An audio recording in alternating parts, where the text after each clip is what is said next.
마가복음 6장 1절로 6절까지 말씀. 예수께서 그 길을 떠나사 고향으로 가시니 제자들도 따르니라. 안식일이 되어 회당에서 가르치시니 많은 사람이 듣고 놀라 이르되 이 사람이 어디서 이런 것을 얻었느냐. 이 사람이 받은 지혜와 그 손으로 이루어지는 이런 권능이 어찌 됨이냐. 이 사람이 마리아의 아들 목수가 아니냐. 야고보와 요셉과 유다와 시몬의 형제가 아니냐. 그 누이들이 우리와 함께 여기 있지 아니하냐 하고 예수를 배척한지라.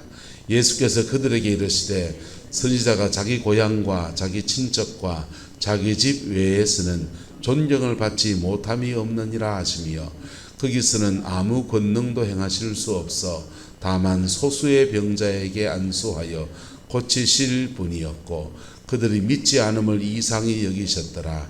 이에 모든 촌에 두루 다니시며 가르치시더라. 아멘. 이 말씀의 축복과 은혜가 여러분의 가정과 여러분의 삶과 여러분의 인생에 함께하게 되기를 예수님의 이름으로 축복합니다.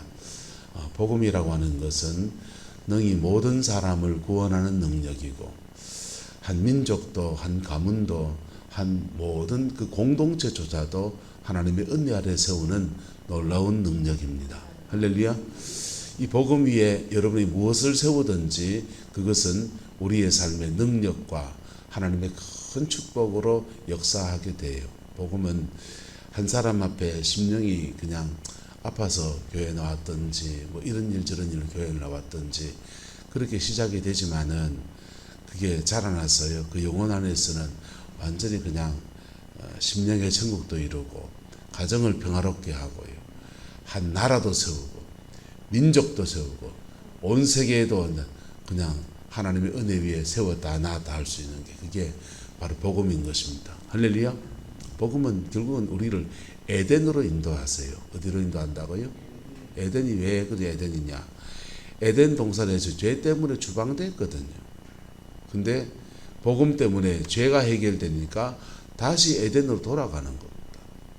다시 에덴으로 돌아가면 에덴 동산에는 성령의 4가지 역사가 나옵니다. 4가지 역사가 에덴 동산에는 첫 번째는 사람 속에 하나님 흙으로 만드시고 생기를 불어넣어서 생기를 주셨어요. 그 생기가 히브리어로 루하흐입니다. 루하흐. 하나님의 호흡이라는 뜻이에요. 그래서 그게 성령이에요.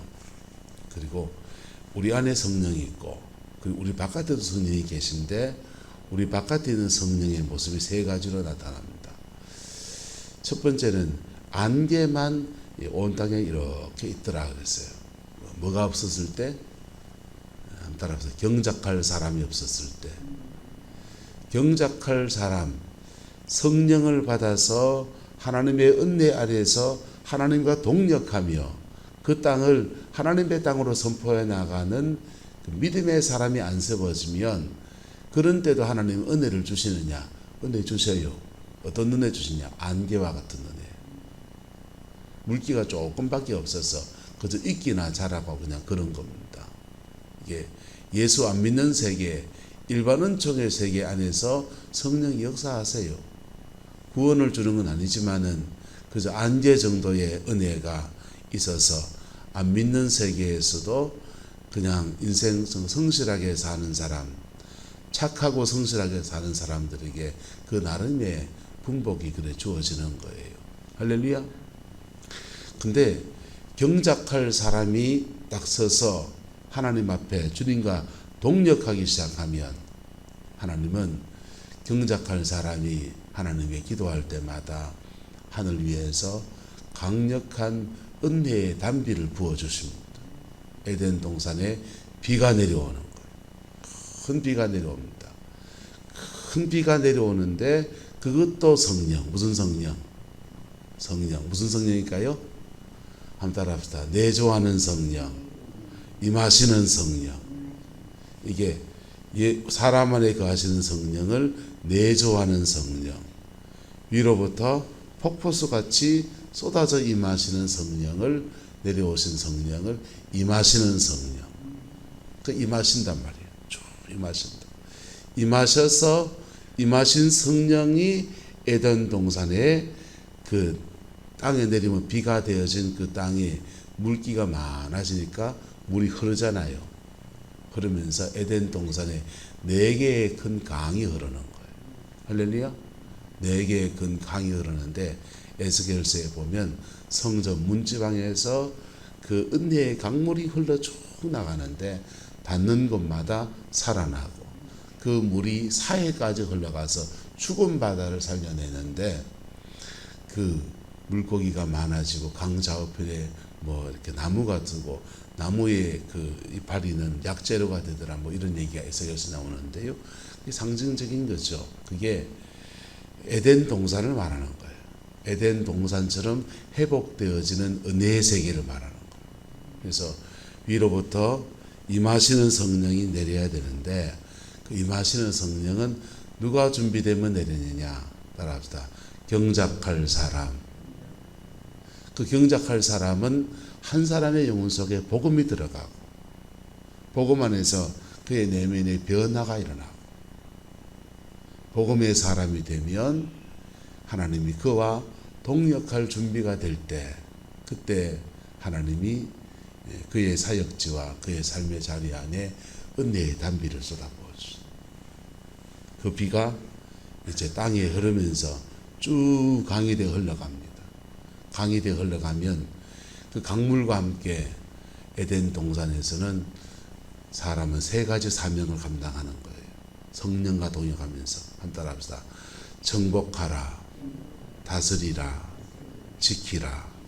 요 3가지 사명을 감당하는 거예요. 그리고 요 3가지 사명을 감당하는 중에 생육하라, 번성하라, 땅에 충만하라. 예, 번성의 축복. 예, 그의 삶에 풍성의 복이 그래 오는 겁니다. 할렐루야.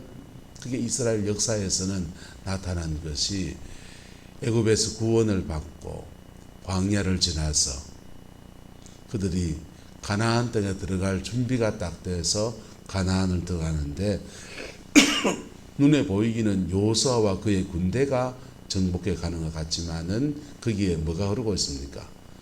은혜의 강물이 쫙 흐르는 거예요. 시마다 때마다 은혜의 소낙비가 쏟아지는 거고 그때마다 은혜의 강물이 쫙 흐르면서 정복하라, 다스리라, 지키라 이 사명을 감당해 가는 겁니다. 그리고 생육하라, 번성하라, 땅에 충만하라 하는 그 복이 그 가나안 땅에 이루어지는 거예요. 이루어졌다가 가끔씩 이제 초심을 잃어버리거든요. 뭘 잃어버린다고요? 신앙생활에는 그 초심이 제일 중요합니다. 신앙생활의 그 초심을 우리가 예수 안에 그 초심을 뭐라고 합니까? 첫사랑이라고 그러는 거예요. 주님과 만났던 그 첫사랑들을 그 가나안 땅을 정복해가고 다스리고 하면서 하나님이 주는 풍요 속에 누리고 그러다가 그만 무뎌지고 세상에 때로는 너무 낙심하고 지치고 이리 치고 저리 치고 하면서 낙심하다 보면 무뎌져 가지고 세상에 함몰되어 버리는 거예요. 그게 무뎌졌을 때 하나님이 그 다음 세대를 일으키시는데 요수와 그 다음 한참을 지나서 다윗의 시대가 되었을 때 다윗 왕이 그도 하나님 앞에 혹독히 다루어지는 거예요. 광야를 지나서 사울 왕에게 쫓겨가지고 이리 쫓기고 저리 쫓기고 이 고생 저 고생하면서 광야 생활하는데 하나님이 뭘 기다리느냐? 사울이 죽기를 기다립니까? 다윗이 준비되기를 기다립니까? 이게 다윗의 입장에서는 저 인간이 빨리 죽어야 내가 왕이 됐긴데 이럴 수 있는데 하나님은 그걸 기다리는 게 아니고 다윗이 준비되기를 기다리시는 그 광야에서. 그래 준비돼서 다윗이 자기 안에 있는 성령을 받는 게 중요한 게 아니고 받고 난 뒤에 성령 안에서 내가 그 은혜를 유지하고 그 은혜 아래서 내가 주님과 제대로 동역하는 그 믿음의 단계에 서는 게 중요하다. 그 은혜 체험을 많이 한 사람들이 그 은혜 받은 은혜 아래에서 갈무리해서 자기 인생의 열매로 나타나야 되는데 그렇지 못한 내가 허다합니다. 은혜로 시작했다가 육으로 마치는 내가 참 허다해요. 왜 그런가 하면요, 받은 은혜 안에서 이게 늘뛰기를 해서 그렇고요. 은혜를 받으면 은혜 생활을 하는 사람들에게 반드시는 아니고 지나가는 여정 중에 하나가 있는데 영적 사춘기를 지나가요. 뭘 지나간다고요? 영적 사춘기가 어떤 거죠 아세요? 꼭 사춘기 하는 거 똑같아요. 사춘기 하는 거 똑같이 하는데 어떤 행색을 하느냐, 자기가 받은 은혜 아래서 자기가 최고인 것 같고, 왜? 하나님이 자기 안에 들어왔으니까 내가 은혜 제일 많이 받은 것 같고, 그래서 내가 하면은 뭐라도 할 것 같고, 그래가지고는 이제 먼저 어른이 되어보려 하는 것과 똑같은 거예요. 먼저 성숙한 사역자가 누구처럼 그냥 해보고 싶은 거예요. 그래서 저도 그랬어요. 아무나 손주도 기도해보고요. 참 왜 그랬는가 몰라. 아유 부끄러워. 밤에 그 서울에 가서 이제 은혜 받으러 가서 그 문화생처럼 돼서 이제 그분의 훈련을 받고 있었는데, 밤에 밤새도록 철학이 됐거든요. 밤새도록 그냥 성전에서 계속 철야하고 오전 10시부터 집회가 있어요. 그러면은 철야하다가 이제 한숨을 이제 그 장의자에서 쪽을 치고 자고, 그리고는 이제 새벽 기도는 없고 밤에 철야했으니까 10시에 일어나서 오전 집회를 참석하면서 이제 그렇게 밤새도록 거의 한 새벽 3시, 4시까지 그냥 와 기도하고, 이쪽에서 어이 뭐 하면서 기합는 분도 있고 막 아주 불이 완전 장난이 아니었어요. 그렇게 은혜를 받고 있는데 낮에 거기서 이제 낮에 방언을 열어주는 사역을 하거든요. 사역팀이 있어서 방언을 받게 도와주는 사역을 하는데, 대구에서 오신 분이 그 이제 방언을 못한다고 해서 방언 받는 데 가서 방언 받는 사역을 이렇게 도움을 받았습니다. 그래서 방언을 받았다라고 해주는데 랄랄랄라 하는데, 자기는 방언하면 성령이 강력히 임해서 몸이 뜨거워지고 뭐 불이 막 돌면서 와차카마하고 눈물도 나고 막 그럴 줄 알았는데, 맹숭해 숭숭해 방언만 랄랄랄라 하고 있는. 그래가 이분이 내가 방언 받은 게 맞나 안 맞나 이러면서 고민을 하는 거예요. 그 얘기를 이제 같이 대구 사람들끼리 이렇게 나누다가, 제가 대구에서 올라갔으니까 제가 태워간 분들이 이제 저한테 얘기하는 겁니다. 그분이 그래가지고 시험에 들었다 그러면서 그러는 거예요. 내보고 더 세게 받도록 해주라는 겁니다. 그래가지고요, 본당에 기도할 때 올라왔어 이랬습니다. 원래 남의 사역지 가면 사역은 하면 안 돼요. 우리 사역자들의 룰이에요. 다른 사람의 사역지 가면 사역은 하면 안 되는데, 제게는 그분이 더 멘토고 제가 문화생점 돼 있으니까 올라오세요 해가지고 이제 같이 기도합시다 이랬습니다. 같이 기도하다가 그냥 막 같이 막 방언 기도를 이렇게 방언 받으면 활성화의 시간을 가져야 되거든. 영적 활성화. 그 은사가 내한테 자리를 딱 잡을 때까지 계속 함께 기도해 주면서 군부를 떼주는 그게 필요해요. 그게 해주려고 불렀어요. 그게 해주려고 불렀는데 본인은 기대하기를 막 안수를 세게 하고 이래주기를 기대한 거예요. 제가 그때 무슨 시기다? 영적 사춘기의 시기죠.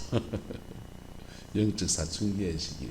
그래가지고요, 그 밤에 그냥 같이 손 붙잡고 그냥 열심히 방언 기도 열심히 하면서 랄랄랄랄랄랄랄랄랄랄랄라 이 정도 되게 해주려고. 그래서 방언의 은사가 그러되 랄랄랄 이렇게 한 사람들은 기도를 쉬면 은사가 사라지거든요. 안 사라지게 해주려고 그래 이제 불러 올렸는데, 그 정도 했으면 무리가 없어요. 함께 기도하는 자리니까. 근데 이제 거기서 막 안수 기도를 하고 난리가 난 거. 근데 그때 그렇게 안수 기도할 때 제게는 그때 능력이라는 은사가 와 있어요. 지금도 와 있죠. 사실은 능력이라는 은사가 있는데, 능력이 확 뻗치면은 제 몸이 주체를 못해요. 확 몸이 막 뛴다고요. 막 뛰는데 그 본당에서 막 이 큰 덩치가 막 쿵쿵 뛰면서 막 주의야 불러 이랬으니까 어떻겠어요. 그분은 진짜 세게 은혜를 받았은 것 같아요. 근데요, 다른 기도하는 사람 다 그냥 다 방해되고, 그 밑에 담임 목사님 숙소 사택이 있는데, 교회 3층이 예배당이고 2층이 담임 목사님 사택인데, 사택에 막 쿵쿵쿵쿵 층간 소음이 발생해가지고, 그 다음날 이제 온 난리가 난 겁니다. 그때는 그냥 죄송합니다, 무리를 이렇게 죄송합니다 사과를 하고 그랬는데요, 그분들 잘 받아주셨어요. 그럴 수도 있지 뭐 하면서 이해를 해주셨는데, 지금 이제 나중에 영성책들을 한 제가 100권 정도 책을 읽었어요. 영성에 관계된 책들을 중세 영성부터 해서 근데 이 오순절 영성까지, 방언한 영성까지 영성책들을 두루 섭렵하고 읽고 연구해보고 하니까 그런 시기가 영적인 사춘기더라고요. 무슨 시기라고요? 사춘기. 그 사춘기 때 저같이 능력의 은사를 받은 사람들은 그냥 아무나 붙들고 기도 사역 해보고 싶고 잡아들여 보고 싶고 영적인 이 과시를 하고 싶어하고, 그 다음에 예언의 은사를 받은 사람은 아무나 붙들고 막 주님이 니한테 이렇게 하신다 저렇게 하신다 해가지고 온 교회를 쑥대밭으로 만들 수도 있고. 근데 이게 성숙한 과정으로 이렇게 나가야 되는 거예요. 할렐루야. 그 성숙한 과정으로 나가시면 하나님과 그 성령의 역사가 자기 안에 내면에 깊이 인격 안에 스며들면서 그도 하나님의 사람이 되고, 하나님과 뭐 하는 사람이 되느냐, 따라합시다. 주님과 동력하는 사람이 됩니다. 주님이 가라면 가고 멈추라면 멈추고, 칼을 뽑았으면 앞에 무라도 베야지 이게 아니고, 칼을 뽑았는데 무 베지 마 하면은 딱 멈추고, 개가 먹을 것을 앞에 놔두고 주인이 스톱 하면은 스톱하는 거예요. 그처럼 주님이 스톱하라면 스톱하고, 거기에 하나님과 동력하는 겁니다. 불불불 해가 쫓아다녀서 하나님보다 앞서 나간 그 뒤로 많은 친구들을 봤습니다. 함께 기도 훈련 받던 친구들, 그분들이요, 대단한 분에게 훈련을 받았기 때문에 문화생이 많았어요. 100여 명의 문화생이 있었는데, 그 목사님들이 목회자도 있고 평신도도 있고요, 기도 원장도 있고요, 그런 분들이요, 좋은 열매를 맺은 분도 있고, 그 겨우 저것이 저희 목회에서 하는 정도도 있고, 이런 분 저런 분 참 많아요. 근데 이 사춘기의 습관을 어떻게 성숙으로 넘어가느냐, 그게 열매를 결정하는 거예요. 할렐루야. 성숙한 신앙, 성숙한 성령의 역사 여러분에게 풀어지기를 예수 이름으로 축복합니다. 그래서 내가 뭐가 되면요, 경작할 사람이 되면 뭐가 되면요, 성령을 받아서 경작할 자가 아니고요, 성령을 받아서 성령 안에서 내가 다루어지는 과정을 지나간다고. 다루어지는 과정을 지나서 하나님이 하라면 하고 멈추라면 멈추고, 그게 준비가 되면 그가 하나님 이곳에 비를 주세요 할 때 그게 은혜의 단비가 오는 거예요.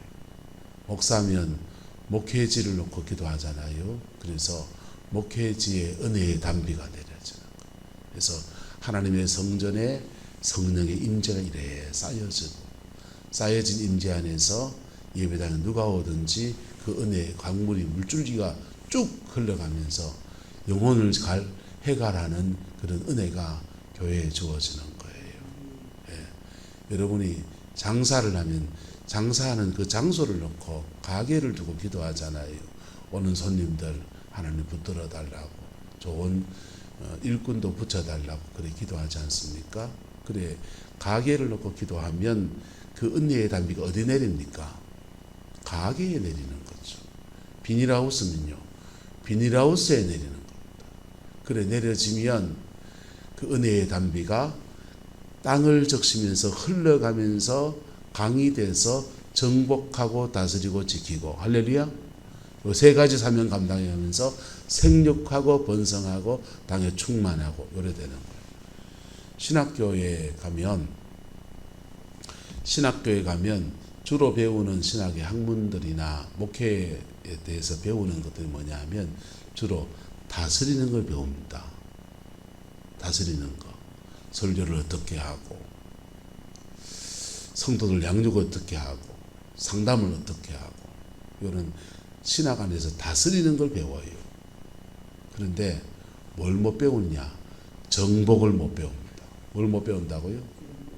정복을 못 배워요. 정복하는 걸 못 배우니까 목회지에 와서 영적 정복을 못 하니까 고전을 면치 못하는 거예요.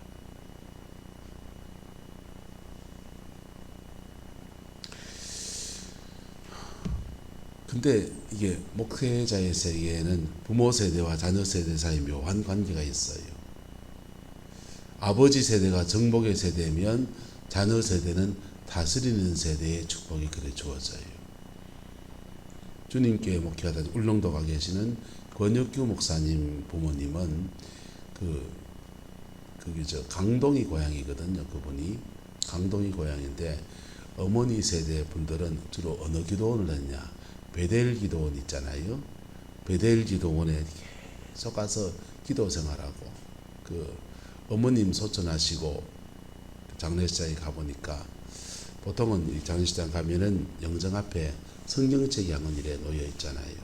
그 성경책이 그러니까 성경책이 한 권 놓여 있겠지 보는데 성경책이 아니고 노트가 하나 놓여 있는 거예요. 노트가 있는데 그 노트가 뭐냐? 필사성경. 어머님이 손수 성경을 쓰신 성경이 매년 그 한 권씩 있었대요. 그 성경이 그래 쫙 펴져 있더라고요. 참 보기 좋대요. 야, 근데 말 실수했어요. 야, 너그 어머니 정말 잘 돌아가셨다. 알고 봤더니 코로나 백신 주사 맞고 후유증이 있어서 그것 때문에 이제 돌아가셨는데 제가 그 성경책을 보는 순간 너무 감격해가지고 너그 어머니 너무 잘 돌아가셨다. 그래서 주 사람이 저한테 혼내더라고. 당신 장례식장 와서 무슨 소리냐 하면서. 근데 하나님 편에서는 얼마나 귀한 거예요. 이게 부모님 세대가 정복의 세대인 거죠. 지금 늘푸른 교회 담임하시는 장희아 목사님은 안강 영락교회 출신입니다. 안강 제일교회에 있다가 영락교회 개척에 나올 때 부모님들은 개척에 나가고 본인은 신학교도 가신 거예요. 그래서 제가 안강 영락교회에 3년을 전사를 했기 때문에 그 부모님들을 잘 압니다. 부모님들요 기도원 사역 하셨어요. 기도원 사역 하시고요. 자제분들 3명이 목회를 하죠. 3분이 더. 부모 세대가 기도하면서 뭘 한 겁니까? 싸운 거예요. 정복의 세대. 무슨 세대? 정복의 세대.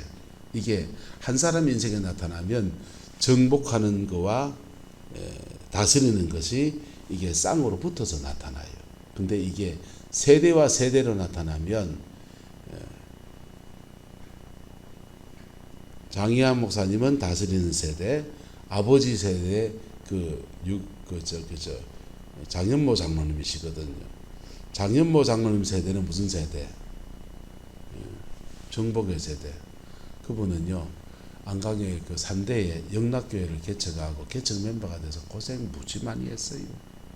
이게 심는 세대이기도 하고 정복의 세대이기도 하고 그리고 거두는 세대이기도 하고 다스리는 세대로 그게 한 사람의 인생 세대 안에서 이렇게 나타나면 그래 나타나는 거예요. 어쨌건 이 복음이 한 사람의 영혼 속에 뿌려져서 그게 자라나서 가지를 뻗어나가면 결국은 어디로 가느냐? 에덴으로 가는 거라고요. 뭘로 가는 거라고요?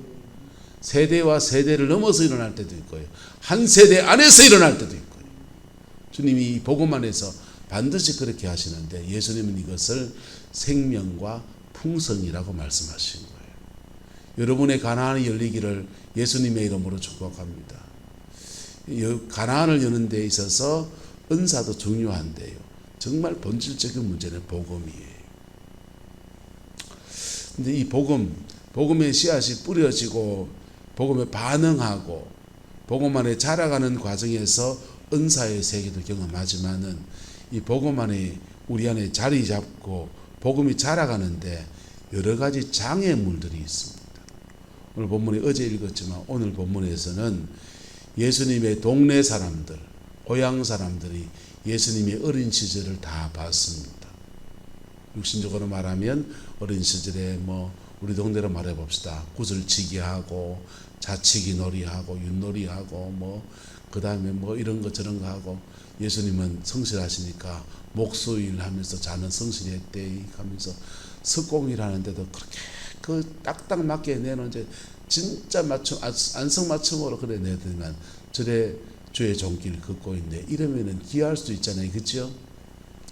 그런데 우리는 고향에서 진짜 못 받아 가면은 고향 가서 모교회 가서 설교하면은 그럴 거예요. 저 녀석 중학교 때 예배당 땡땡이 치고 뒷산에 가갖고 친구들이랑 주일날 그냥 제끼고 그래가 교회 반성문 쓰고 그랬다.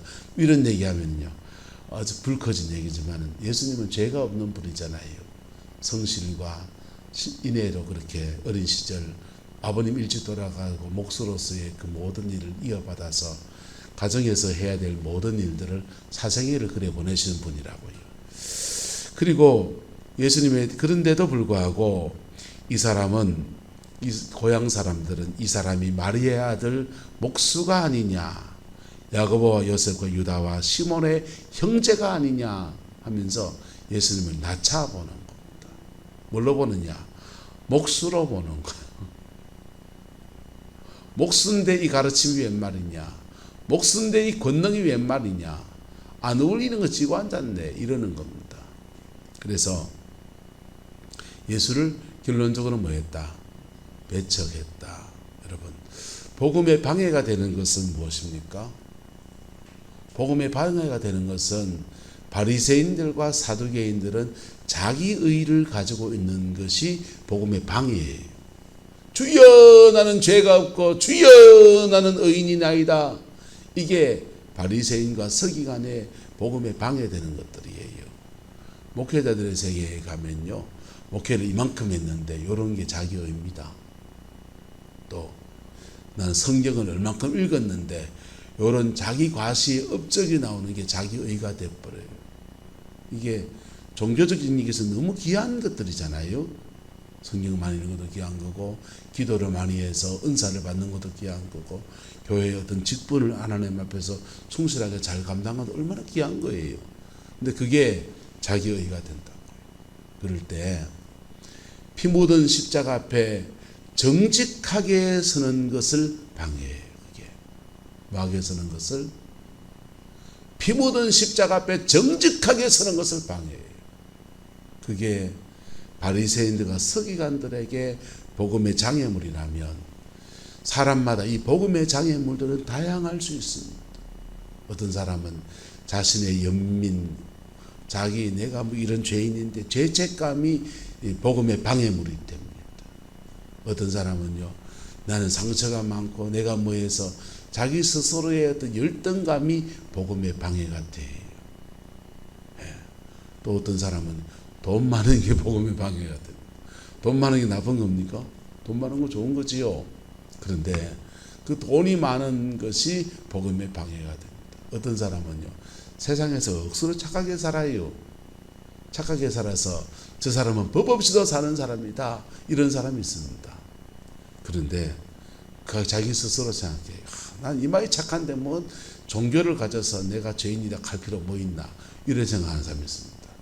그 사람은요, 착하게 산 게 복음의 방해거리가 됩니다. 복음의 방해거리가 되면 예수 믿든지 오래됐든지 초신자든지 상관없이 십자가 앞에 눈높이를 안 맞춰요. 십자가 앞에 정직하게 나가질 않아요. 찬양 하나 할까요?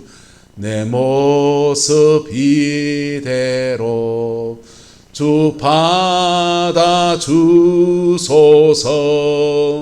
날 위해 돌아가신 주 날 받아주소서.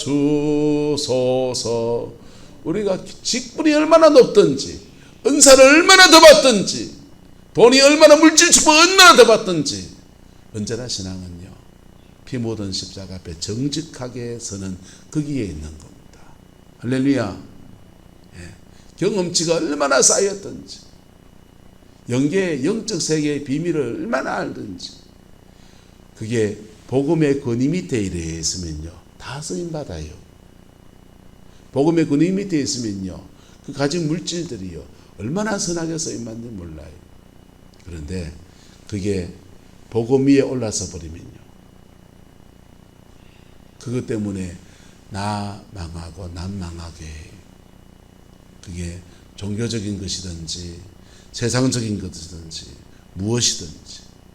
여러분, 서울의 온누리교회나 이런 교회, 지금은 모르겠습니다. 하 목사님이 목회하실 때를 들어보면 교회에 새 가족이 오잖아요. 장로님이 전입해 올 때도 있다고요. 그러면 장로님이라고 특별하게 지금 안 해부르는 거예요. 안 하고는 어떡하냐, 그 1:1 양육은 무조건 다 받게 하는 거, 조건. 자존심이 상하죠. 1:1 양육 선생님도 목사님이 하는 것도 아니에요. 평신도들이 1:1로 붙어서 하는 겁니다. 그래서 대충은 그 나이가 연배가 비슷한 사람을 붙여주기도 하는데 1:1로 붙여서 세가족 공부를 하게 합니다. 총 16주 과정이에요.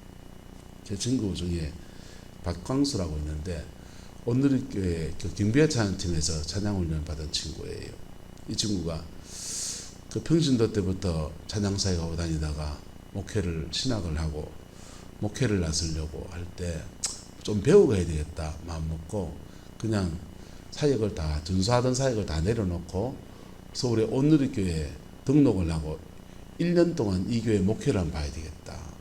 그래서 온누리교회에 등록을 했습니다. 등록을 하니까 신학생이고 현직 전사고 그리고 그 경비와 찬양 훈련 받을 때 그 코스 중에 하나가 온누리교회 양육 코스를 다 밟거든요. 그래서 온누리교회 1:1하고 그 뒤에 전문인 과정들 뭐 이런 거 있습니다. 선교와 타문화도 있고 뭐 다양한 커리큘럼들이 있어요. 경비와 찬양 안에서 훈련받는 커리를 다 수료한 친구인데 갔더니 1:1 붙여주는데 1:1 붙여주는데 붙여준 사람이 이제 형제를 하면 붙였는데 대학교 2학년짜리 형제를 붙여서 자기가 양육 청년부 사역할 때 양육하던 수준의 애한테 1:1 양육을 받고 그래 이제 그 멤버가 돼서 1년 동안 진짜 그 교회의 모든 시스템들을 배우고 그리고 이제 대한민국 알아준 청년 사역자로 그렇게 사역하다가 지금은 개척교회 합니다. 대구에서. 그래서 내가 보고서 그랬어요. 야, 니그 따라간 니도 대단하고 신학생인데 그걸 그래 안 봐주는 그 교회도 대단하다 이랬습니다. 근데 그 교회가 왜 그렇게 합니까? 왜 그렇게 하냐면요. 누구든지 그 교회에 가면 화장실에 담배 피우는 사람도 있어요. 연예인들. 담배 피우는 사람도 있고 막 그렇습니다. 우리 보통의 교회라 말하면 상상도 못할 일인데 그게 안에 있습니다. 담배는 피도 돼요. 담배 피우는 초신자, 불신자가 세상 문화가 아직도 못 벗어서 담배 피우는 거 끼견실, 흡연실 있어서 그가 피울 수도 있고 그래요. 모르겠습니다. 있는지. 그때는 한때 담배 피우고 그랬습니다. 요즘은 금연 문화가 돼서 못하겠죠. 근데 그런 분도 있는데 그것도 받아주는데 왜 그렇게 엄격하게 1:1을 고집하느냐. 여러분 따라합시다. 복음에는 그 자체의 문턱이 있습니다. 교회의 문턱은 깎아 없애야 돼요. 근데 복음은 복음 그 자체의 문턱이 있어요. 좋은 교회는요. 복음 그 자체의 문턱을 높이 세워놓습니다. 본질적 문턱입니다. 그거는 네가 무엇을 배웠든지 내가 무엇을 가졌든지 내가 어떤 역사가 있었든지 언제나 복음 앞에 정직해야 된다는 것입니다. 다 내려놓아야 된다는 거예요. 복음 앞에서는. 할렐루야. 복음 앞에서 다 내려놓으면요. 복음은 다 내려온 그것들을 하나님의 도구로 선하게 사용합니다. 사도 바울이 내가 가진 모든 것, 배웠던 모든 지식을 다 배설물과 같이 다 내려놓는데 사도 바울의 로마서나 사도 바울의 에베소서나 이런 서신을 보면요, 배운 사람 태가 그래요. 문장이 확확 납니다. 베드로는 글을 모르는 사람이에요. 속된 말로 무식한 사람입니다. 그래서 베드로가 쓴 글은 전부 다 그 마가라는 사람이 대신 기록한 거예요. 그래서 베드로가 기록한 그 문장들을 보면은 굉장히 투박해요. 근데 사도 바울이 쓴 것은요, 문장이 수려하고 지금 어디 논문으로 내놔도 그렇지 쳐지지 않는 그런 글들이 있습니다. 굉장히 조리 있고요. 근데 그가 뭐 했기 때문에? 모든 것을 복음 앞에 내려놨기 때문에. 할렐루야. 그게 교회의 복음이 가지고 있는 턱이에요. 좋은 교회는 복음이 가진 그 문턱을 고수합니다. 그 외에 다른 모든 턱을 다 가깝습니다. 예배당에 와가지고 담배 피우고 앉아가지고 이것이 술 퍼먹고 교회하고 앉아, 그런 거 안 봐줍니다. 아직 복음 앞에 못 서서 그런 거니까. 하지만 그런 사람을 복음이 가지고 있는 그 턱 앞에 세워서 변화시키는 그 믿음의 여정을 제대로 걸어가는 거예요. 할렐루야. 저와 여러분의 인생 안에서 우리가 무엇을 가졌든지 무슨 은사가 있든지 죽음 앞에서 은사가 무슨 소용이 있습니까? 죽음이 다가오면요, 목사 직분이 무슨 소용이 있습니까? 믿음 하나 붙들고 가는 거라고요. 할렐루야. 이 믿음 하나 붙들고 가는 이 복음의 진실, 복음의 모든 턱을 더 가까이 없애버리는 문턱을 낮추는 그 믿음, 저와 여러분 안에 이루어지게 되기를 예수님의 이름으로 축복합니다. 우리 속에 복음을 방해하는 장애물들이 이 모양 저 모양으로 각각 다 있을 수 있습니다. 다 다른 모습이지만은, 그러나 그 턱, 피 묻은 십자가 앞에 다 내려놓고 복음 앞에 날마다 정직하고, 날마다 정직할 때마다 날마다 첫사랑을 받는 그 은혜가 저와 여러분의 있기를 예수님의 이름으로 축복합니다. 기도하겠습니다. 좋으신 아버지 하나님, 주의 나라가 이루어지게 하시고 주님의 그 뜻이 이루어지게 우리 하나님 역사하여 주옵소서. 우리가 예수 복음 가졌습니다. 초등학생도 믿어 진리로 구원받는 그 복음, 우리도 그거 믿습니다. 우리 안에 성생이 오셔서 이 복음의 능력 안에 우리를 변화시켜 주시고 새 인생을 사는 은혜를 주시고 날마다 새롭게 하시는 그 은혜가 풀어지게 성령님 역사하여 주옵소서. 여호와께서 함께 해주시기 원합니다. 예수님의 이름으로 축복하며 기도드리옵나이다. 아멘.